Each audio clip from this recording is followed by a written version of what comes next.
Welcome to episode 3 of Douse Your Way to Psychic Power. Previously, I introduced you to health dowsing, the realm of the paranormal, and the Alice in Wonderland world of quantum physics. In this episode, we look at some of the practicalities of dowsing. We meet and learn to beat the menace of the cosmic joker, and we start to bond with our dowsing tools. Before we get to the practicalities of dowsing, there are some game changers which will make all the difference between you becoming a hit and miss dowser or a great dowser, and therefore a great psychic practitioner. First, a dowser needs clarity and focus and has to ask the right questions. It's important to attune yourself before you start to dowse, giving yourself time to get in the zone. If your head's full of day-to-day niggles, then you'll not be in the right frame of mind. And you must ask specific questions which will elicit a yes or a no answer. So, not which is better for me, tea or coffee, but rather, all things considered, is tea better for my complete being than coffee? Here, you ask a question, the answer to which is either going to tell you that tea is better for your general well-being or it's not. I can't emphasize this enough. Asking the right question is fundamental to your success as a dowser and therefore as a psychic. You may think this is easy to handle. All you have to do is think of the answer you need to know and the question will follow naturally. Oh, if only it was as easy as that. The annals of dowsing are riddled with examples of the enthusiastic amateur who's brought disaster down on his head by not thinking through what the right question or questions should be. Oh, by the way, when I talk in these podcasts about he or his, I could just as easily be talking about she or her. It's just less clumsy to refer to one gender, but it applies to both. The world of dowsing's just as open to women as men. In fact, overall, I'd guess there are more women dowsers these days than men dowsers. But back to that all-important asking the right question. Here's an example of how not to do it. Your next-door neighbour has heard that you've these strange powers and can find underground water, and he's looking for a suitable place to sink a borehole for a new source of drinking water. So he asks you if you would oblige. Flattered at his trust in you, you agree, and you pace up and down his large garden, and sure enough, you get a strong reaction just at the edge of his lawn where it would be a perfect spot for a drilling company to access. Dig here and you'll find water at 30 metres, you confidently declare. After watching your odd antics, wandering up and down his garden holding a forked stick, he's wondering if he's done the right thing, asking this oddball to do anything as scientific as locating something you can't see or smell or hear or touch without using all the ground mapping paraphernalia of the professional geo-marine engineering company. But now that he's asked, he doesn't want the embarrassment of ridiculing your methods, so persuaded by your confident shrug of the shoulders, he decides to call in the drillers.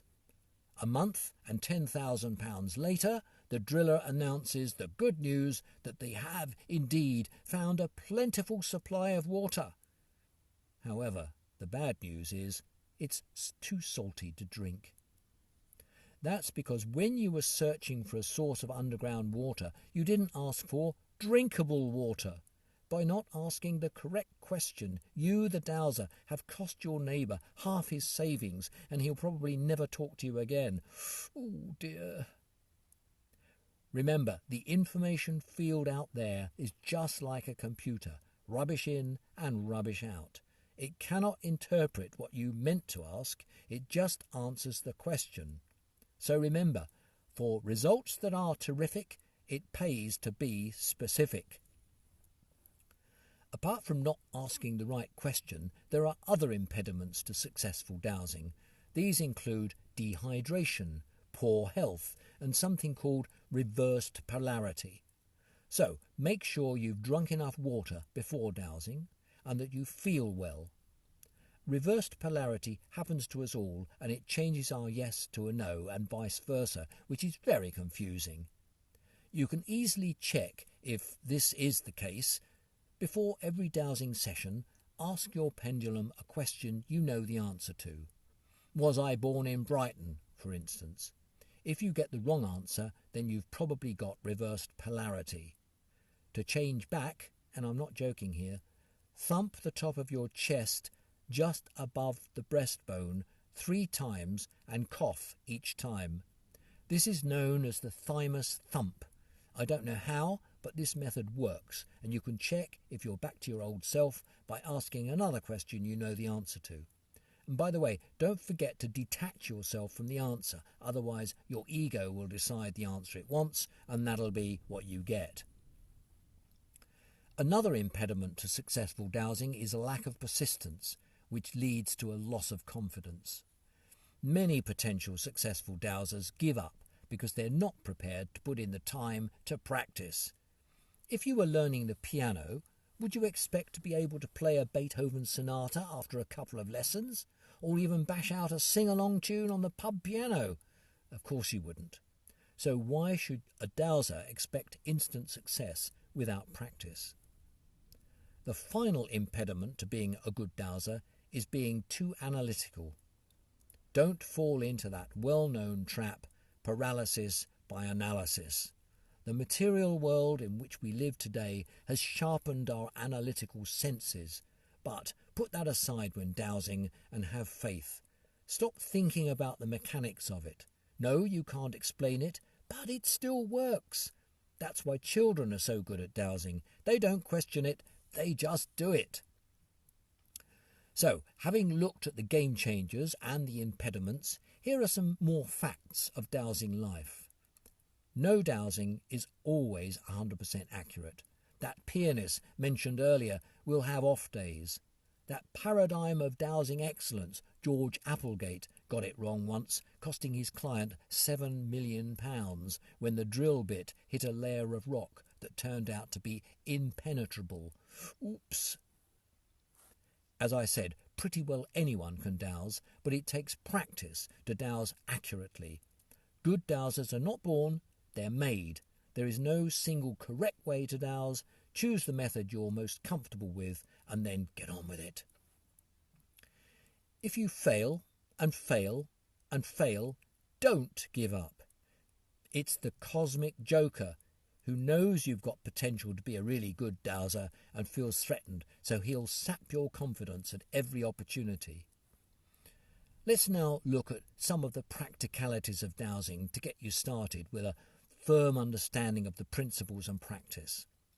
Remember, there are 4 dowsing tools from which we can choose in order to get started.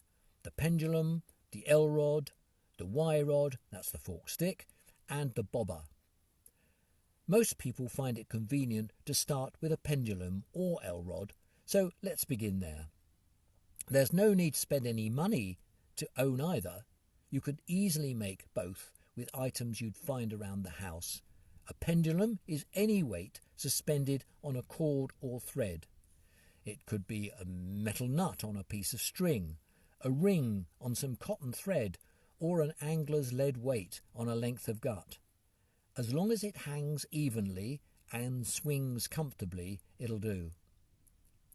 A pair of L-rods can be fashioned out of a metal coat hanger. With a pair of pliers, cut both sides of the neck below the twist, straighten out the wire and cut it in 2. Then bend one end of each at a right angle, creating a handle to fit into your fist.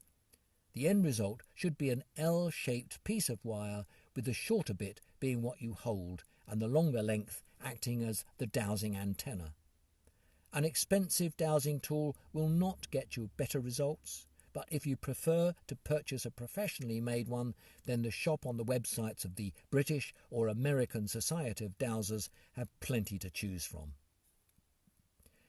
If you get the chance to join a local dowsing group or attend an introduction to dowsing workshop, you'll be able to learn how to use your dowsing tools in a couple of hours.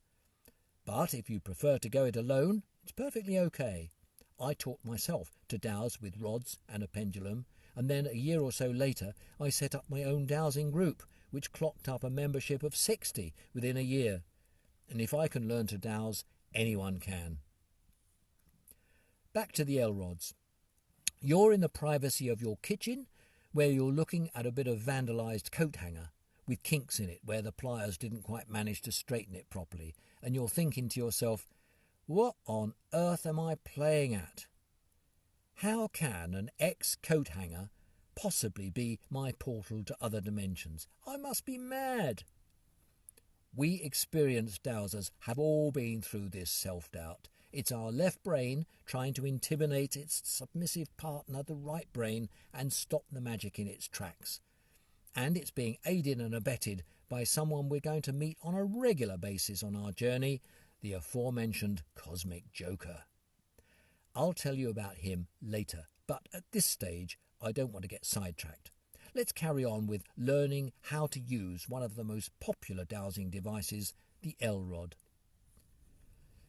So there you are, thinking how bizarre it is that you, a normally sensible, down-to-earth person, are staring at two bits of bent wire which are going to help you find a portal to other worlds. This whole thing's a crackpot situation, you'll be thinking. Maybe it is, but nothing ventured. So, now you've got this far, pick up those rods, get the feel of them, hold them in your fists and point them as a Wyatt Earp might in the gunfight at the OK Corral. Don't hold them too tight. The idea is that your rods should be able to swing inwards to cross over each other or out to form a line. Before you start walking forward, keep them almost parallel with the ground, except have their noses slightly dipped. Slightly, because if you point them too far towards the ground, gravity will ensure they won't swing. And if you raise them higher than level, they'll flop about.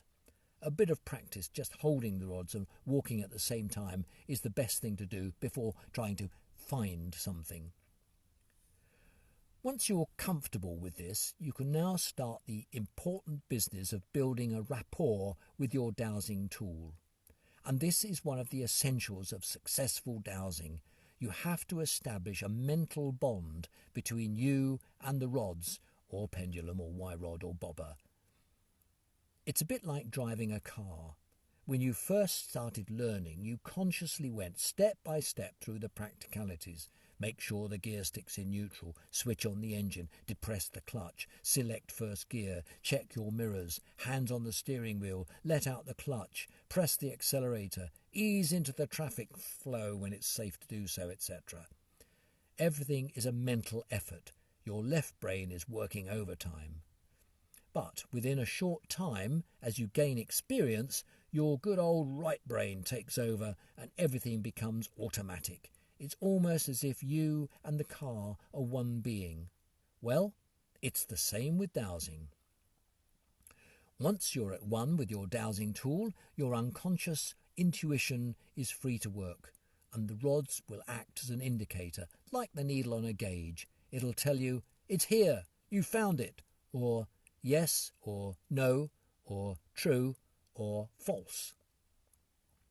I've heard it said by some dowsers that when they started, they treated their dowsing tool as you might an untrained puppy. You tell it how you want it to behave, and eventually it gets the message. An important part of the process of developing from learner dowser to experienced practitioner is to shrug off the sabotaging self-ridicule, pick up the rods, practice your moves step by step, establish a firm but fair master-servant relationship, and allow your left brain to go off and do something else. If you're confident that you are at one with your dowsing tool, try locating something real. Hold them in what is known as the search position, that is, straight forward, parallel to each other. Say you're looking for where your main drain is in the yard. You walk slowly forward, focusing your mind on pipework under the ground. You have a clear picture of it in your mind's eye. When you cross over the target, your rods should cross. If you continue to walk forwards, they should uncross. If you don't want to go outside in case your neighbours see you and ask awkward questions you're not quite ready to answer yet, you can set up a dowsing exercise in your house. Lay down a piece of rope or string across the room and tell your rods to show me the rope. Walk slowly forwards, repeating this as a kind of mantra. Show me the rope, show me the rope. If you're extraordinarily lucky, the rods will cross when you reach the rope. A tingle will go down your spine and your jaw will drop. The rods definitely moved of their own accord, you'll say to yourself, and you'll be hooked. Dowsing has found another enthusiast. But it's more likely that nothing will happen. Try crossing the rope from the other direction. Keep a picture of it in your mind and keep repeating the mantra, show me the rope. Like learning to drive, you're probably over-anxious about doing it right. Are the rods parallel? Am I holding them too tight? Am I walking too fast? This is the left brain barging your friend the right brain out of the way and taking over. Be patient. Keep trying. Relax. Eventually the left brain will get bored and go off for a well-earned rest, and your right brain will slip into the driving seat. Then one of the rods might twitch and move slightly. Was it my imagination? Try again. This time the twitch might become a bit of a swivel. Oh, congratulations! Your rods have got the message. Keep practicing and rest a bit in between sessions and drink plenty of water. This is another dowsing essential. If your body needs water, it won't be able to dowse properly. At last, our dowsing tool is doing something. What a boost to the confidence. Some seasoned dowsers don't need any tools. They just dowse with their hands or their eyes or their arms. But most of us need the reassurance that information is being received and communicated in the way we can perceive it.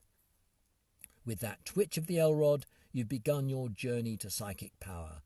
With that twitch of the L-rod, we experience the dictionary definition of the word psychic, faculties or phenomena that are apparently inexplicable by natural laws. So the psychic in you is already awakening like some inner sleeping beauty, stretching and blinking in the light. Coming up in episode 4, we look at the power of the pendulum, the age-old skill of the forked stick, and we talk with other dimensions. And a reminder, if you feel a bit overwhelmed by all this, don't forget you can get the same information in my book, Douse Your Way to Psychic Power, which you can find on Amazon. See you at episode 4.